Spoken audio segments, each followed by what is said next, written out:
अगर आप एक फैमिली स्कूटर ढूंढ रहे हो तो ये वीडियो आपके सबसे काम का है, क्योंकि इस वीडियो में हम कंपेयर करने वाले हैं चेतक 2901 को एथर रिस्टा एस वेरिएंट से। इन दोनों इलेक्ट्रिक स्कूटर के अंदर वो सारी चीज़ें हैं जो आपको एक फैमिली स्कूटर में चाहिए। सो आशिकों को मेरा सलाम और दिल टूटा बाइक चैनल में आप सब लोगों का स्वागत है। तो सबसे पहले बात कर लेते हैं कीमत के बारे में।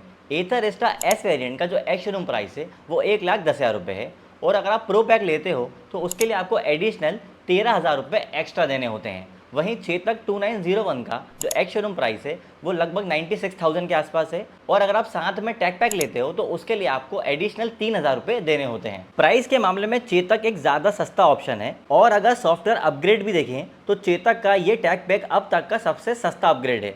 आपकी जानकारी के लिए बता दूं कि चेतक अर्बन और प्रीमियम में टैग पैक महंगा है और उसकी वैलिडिटी 5 साल की होती है, जबकि चेतक 2901 के अंदर इसकी वैलिडिटी लाइफ टाइम की है। जबकि एथर का प्रो पैक डिस्काउंटेड होने के बावजूद भी चेतक के टैग पैक के मुकाबले काफ़ी महंगा है। आगे देखते हैं कि एथर फीचर्स और परफॉर्मेंस से अपने प्राइस को जस्टिफाई कर पाता है या नहीं। अब बात कर लेते हैं बैटरी के बारे में। रिस्टा के अंदर 2.9 किलोवाट का बैटरी पैक दिया हुआ है। इसकी जो आईडीसी रेंज है वो 123 किलोमीटर की है।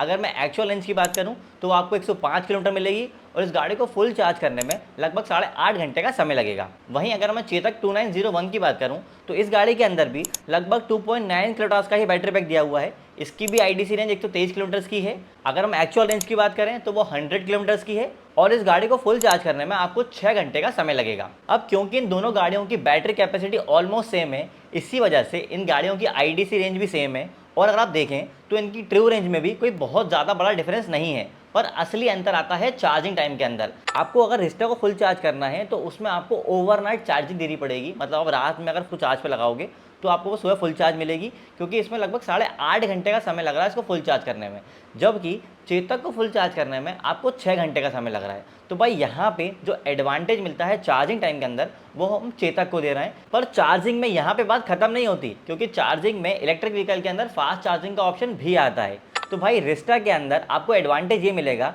कि यहाँ पे आपको फास्ट चार्जिंग का ऑप्शन मिल रहा है, क्योंकि एथर ग्रिड जो इनका फास्ट चार्जिंग नेटवर्क है वो इंडिया में अच्छा खासा बड़े लेवल पे ऑलरेडी फैल चुका है, जबकि चेतक के अंदर तो फास्ट चार्जिंग का कोई ऑप्शन ही नहीं है। तो अगर ओवरऑल देखा जाए तो घर पे चार्जिंग में चेतक को एडवांटेज मिला है, जबकि फास्ट चार्जिंग में एथर को। तो यहाँ पे मामला टाई हो जाता है। अब चलते हैं मोटर की तरफ। रिस्टा के अंदर आपको 4.3 किलोवाट की पीएमएसएम मोटर मिलती है। इस गाड़ी की जो टॉप स्पीड है वो 80 किलोमीटर पर आवर की है, और 0 से 40 जाने में से 4.7 सेकंड का टाइम लगता है। जबकि चेतक के अंदर आपको 4.2 किलोवाट की BLDC साइड माउंटेड मोटर मिलती है। इस गाड़ी की जो टॉप स्पीड है वो 63 किलोमीटर पर आवर है, और 0 से 40 जाने में से 4.7 सेकंड का टाइम लगता है। अब यहाँ पे भी मोटर की कैपेसिटी में कोई बहुत बड़ा डिफरेंस नहीं है, पर यहाँ पे जो बड़ा डिफरेंस है वो है मोटर के टाइप के अंदर। चेतक के अंदर आपको BLDC साइड माउंटेड मोटर मिल रही है, जबकि एथर के अंदर आपको ज़्यादा अच्छे यूज़ वाली PMSM फ्रेम माउंटेड मोटर मिलती है। और एक्चुअल में चेतक की जो मोटर है उसको अंडर पावर किया गया है, और इसी वजह से चेतक में आपको जो टॉप स्पीड मिल रही है वो कम मिल रही है। बाकी चेतक 2901 को चलाने में भी चेतक अर्बन वाला ही फील आता है। एक्चुअल में देखा जाए तो मोटर जो है चेतक 2901 के अंदर वो अर्बन मॉडल वाली ही दी गई है। तो अगर मोटर परफॉर्मेंस की बेसिस पे जज करा जाए तो यहाँ पे एथर रिस्टा को एक ज़्यादा बड़ा एडवांटेज मिलता है। अगर हम कर्व वेट की बात करें तो एथर रिस्टा का जो कर्व वेट है वो 119 किलो है, वहीं चेतक का जो कर्व वेट है वो 131 केजीज है। भाई बजाज शुरू से ही एकमात्र ऐसा ब्रांड है जो अपने इलेक्ट्रिक स्कूटर के अंदर आप लोगों को मेटल बॉडी ऑफर कर रहा है, और चेतक 2901 में भी आपको चेतक मेटल बॉडी ही दे रहा है, जबकि रिस्टा के अंदर आपको फाइबर बॉडी मिलती है। और इसी वजह से बिल्ट क्वालिटी के मामले में चेतक को यहाँ पे एक एडवांटेज मिलता है, और रिस्टा जो है वो चेतक से पीछे है। ग्राउंड क्लियरेंस की बात करें तो रिस्टा का जो ग्राउंड क्लियरेंस है वो 165 mm का है,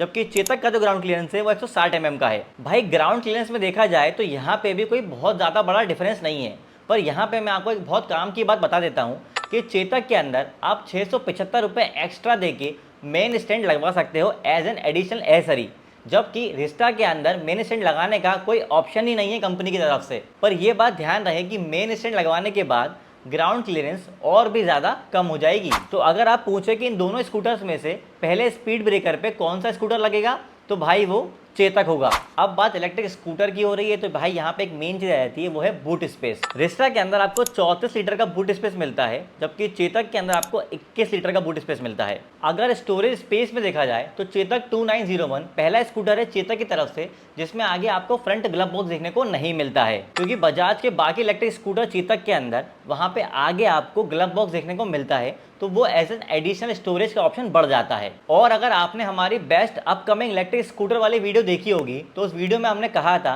कि चेतक 2901 के प्राइस को कम रखने के लिए यहाँ पे आगे फ्रंट के ग्लव बॉक्स को हटा लिया जाएगा और उसकी जगह आप लोगों को 2 पॉकेट स्पेस देखने को मिलेंगे, और यही चीज आपको चेतक 2901 में देखने को मिलती है। जबकि रिस्टा के अंदर आपको अच्छा खासा बड़ा 34 लीटर का बूट स्पेस मिल रहा है और साथ ही आगे आपको एडिशनल फ्रंट का ऑप्शन भी मिलता है, जिसका जो टोटल स्टोरेज कैपेसिटी है वो 22 लीटर की है। तो एथर के अंदर आपको टोटल स्टोरेज कैपेसिटी जो मिल जाएगी वो टोटल 56 लीटर्स की होगी। तो चाहे हम सिर्फ बूट स्पेस की बात करें या ओवरऑल स्टोरेज कैपेसिटी की, दोनों ही चीजों के अंदर एथर रिस्टा एक क्लियर विनर है। अब अगर ये देखें कि दोनों स्कूटर स्टार्ट कैसे होते हैं, तो भाई दोनों ही स्कूटर के अंदर आपको फिजिकल की देखने को मिलती है। एथर रिस्टा के अंदर भी फिजिकल की लगती है, चेतक 2901 के अंदर भी फिजिकल की मिलती है। अब एथर के लिए तो ये चीज़ नई नहीं है, क्योंकि एथर की सारी गाड़ियों के अंदर फिजिकल की ही आती है, पर चेतक 2901 के लिए नई चीज़ है, क्योंकि चेतक के जो बाकी इलेक्ट्रिक स्कूटर हैं उनमें आपको फॉब की देखने को मिलती है। तो अब आपको चेतक चलाने के लिए भी चाबी लगानी पड़ेगी। टायर, ब्रेक्स और सस्पेंशन की बात करें तो रिस्टा के अंदर आपको फ्रंट में 90 बाय 90 12 इंच का अलॉय मिल जाता है, डिस्क ब्रेक मिल जाता है, टेलीस्कोपिक सस्पेंशन मिल जाता है। और अगर हम रियर की बात करें तो वहाँ पे आपको 100 बाय 80 12 इंच का अलॉय व्हील्स मिल जाता है। रियर में आपको यहाँ पे ड्रम ब्रेक मिलता है, यहाँ पे आपको डिस्क ब्रेक नहीं मिल रहा है। और सस्पेंशन की बात करें तो यहाँ पे आपको मोनोशॉक सस्पेंशन मिल जाता है। वहीं चेतक के अंदर आगे आपको 90 बाय 90 12 इंच का अलॉय व्हील मिल जाता है, ड्रम ब्रेक मिलता है, यहाँ पे आपको डिस्क ब्रेक नहीं मिल रहा है, और आपको लीडिंग लिंक सस्पेंशन मिलता है फ्रंट में। वहीं अगर हम रियर की बात करें तो रियर में भी आपको सेम 90 बाय 90 12 इंच का टायर मिलता है, रियर में भी आपको ड्रम ब्रेक ही मिलता है। और सस्पेंशन की बात करें तो यहाँ पे आपको सिंगल साइड सस्पेंशन मिलता है रियर में। भाई चेतक के अंदर कॉस्ट कटिंग करने के लिए डिस्क ब्रेक के सेटअप को बिल्कुल हटा लिया गया है, और यही सेटअप आपको चेतक अर्बन में भी देखने को मिलता है। टायर, ब्रेक्स और सस्पेंशन में कोई भी बहुत बड़ा डिफरेंस नहीं है, ऑलमोस्ट सारी चीजें सेम ही हैं, पर चेतक के भारी वेट होने की वजह से इसमें जो ब्रेकिंग पावर है वो थोड़ा कम लगता है। वहीं रिस्टा के अंदर आपको एक ज्यादा सेफ और कंफर्टेबल सेटअप मिलता है, और चलाने के मामले में भी एथर रिस्टा एक ज्यादा बेटर ऑप्शन लगता है। तो ओवरऑल यहाँ पे एथर रिस्टा एक ज़्यादा अच्छा ऑप्शन नज़र आ रहा है। अब अगर सबसे ज़रूरी चीज़ वारंटी की बात करें तो एथर रिस्टा के अंदर आपको व्हीकल और बैटरी के ऊपर 3 साल और 30,000 किलोमीटर की वारंटी मिलती है, पर बैटरी के ऊपर आप एडिशनल 13,000 रुपये एक्स्ट्रा देके 5 साल और 60,000 किलोमीटर की वारंटी ले सकते हो। चेतक के अंदर आपको व्हीकल और बैटरी के ऊपर 3 साल और 50,000 किलोमीटर की वारंटी मिलती है, और यहाँ पे आप 6,000 रुपये एक्स्ट्रा देके बैटरी के ऊपर 5 साल और 70,000 किलोमीटर की वारंटी ले सकते हो। भाई वारंटी के मामले में चेतक ने यहाँ पे एक अच्छी चीज़ करी है कि वारंटी आपको वही मिल रही है जो आपको चेतक के बाकी इलेक्ट्रिक स्कूटर के अंदर मिलती है, और चेतक आपको एक्सटेंडेड वारंटी भी काफ़ी रीजनेबल प्राइस पे ऑफर कर रहा है। जबकि रिस्टा के अंदर प्रो पैक लेने के बाद भी जो आपको बैटरी की वारंटी है वो चेतक से कम मिल रही है। तो अगर आपकी रनिंग ज़्यादा है तो नो डाउट चेतक एक ज़्यादा बेटर ऑप्शन है। अब चलते हैं डिस्प्ले की तरफ। रिस्टा के अंदर आपको 7 इंच का डीप व्यू TFT डिस्प्ले मिलता है। यहाँ पे आपको turn by turn navigation, auto hold, vehicle fall safe, emergency stop signal, call और म्यूजिक कंट्रोल और ऑटो इंडिकेटर मिल जाता है, पर ये सारे फीचर्स के लिए आपको प्रो पैक लेना पड़ेगा। इसके अलावा एप्लीकेशन के through tow and theft alarm, find my scooter, push navigation,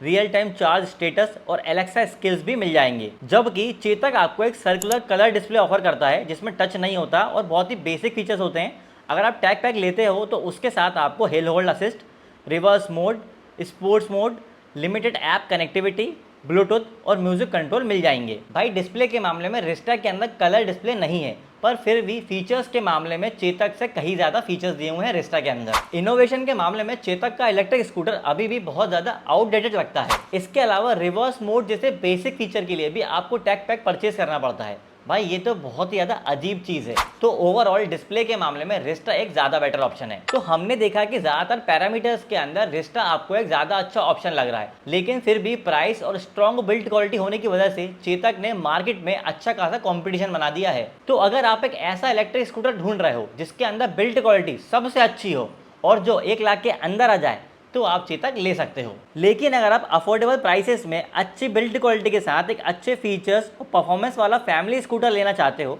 तो एथर रिस्टा सबसे बेस्ट ऑप्शन है। तो ये तो था चेतक 2901 का एथर रिस्टा एस के साथ कंपैरिजन। अगर आपको कोई भी डाउट है किसी भी इलेक्ट्रिक स्कूटर से तो वो हमसे कमेंट करके पूछ सकते हैं। अगर आप चैनल पर नए हैं तो चैनल को सब्सक्राइब कर लीजिए, क्योंकि इलेक्ट्रिक गाड़ी के ऐसे ही वीडियोस आपको दिल टू दबा के चैनल पे मिल जाएंगे।